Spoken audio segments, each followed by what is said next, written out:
मधुरधनुषा महीधरजनुषा नन्दामि सुरभिबाणजुषा चित्वपुषा काञ्चीपुरे केळिजुषा बन्धुजीवकान्तिमुषा मधुरस्मितेन रमते मांसलकुचभारमन्दगमनेन मध्ये काञ्चीमनो मे मनसिज साम्राज्यगर्वबीजेन हरणिमयीं तरणिमयीं पवनमयीं गगनदहनहोतृमयीं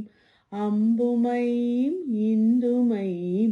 मम्बामनुकम्पमादिमामीक्षे लीनस्थितिमुनिहृदये ध्यानस्तिमितं तपस्यदुपकम्पं पीनस्तनभरमीडे मीनध्वजतन्त्रपरमतात्पर्यं श्वेतामन्थरहसिते शाता मध्ये च वाङ्मनोतीता सीतालोचनपाते स्फीताकुचसीम्नि शाश्वती माता पुरतः कदानुकरवै पुरवैरिविमर्दपुलकिताङ्गलतां पुनतीं काञ्चीदेशं पुष्पायुधवीर्यसरसपरिपाटीं पुण्या कापि पुरन्ध्री पुङ्कितकन्दर्पसम्पदा वपुषा पुलिनचरी कम्पायाः पुरमथनं पुलकनिचुलितं कुरुते तनिमाद्वैतवलग्नं तरुणारुणसम्प्रदायतनुलेखं तटसीमनिकम्पायाः तरुणिमसर्वस्वमाद्यमद्राक्षं पौष्टिककर्मविपाकं पौष्पसरं सविधसीम्निकम्पायाः अद्राक्षमात्तयौवनम्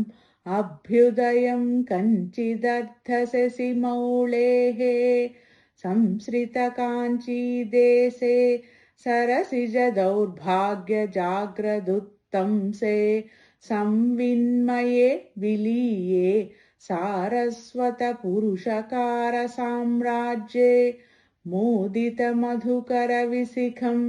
स्वादिमसमुदायसारकोदण्डम्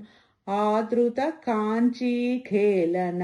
मादिममारुण्यभेदमाकलये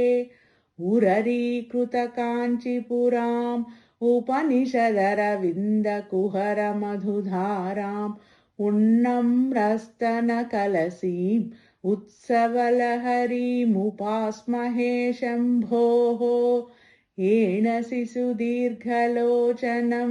येनः परिपन्थि सन्ततं भजताम्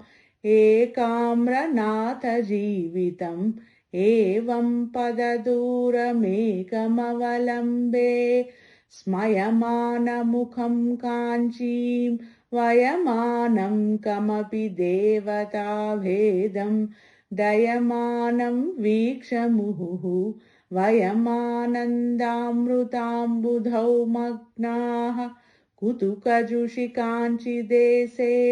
कुमुदतपोरासि पाकशेखरिते कुरुते मनोविहारं कुलगिरिपरिभृढकुलैकमणिदीपे।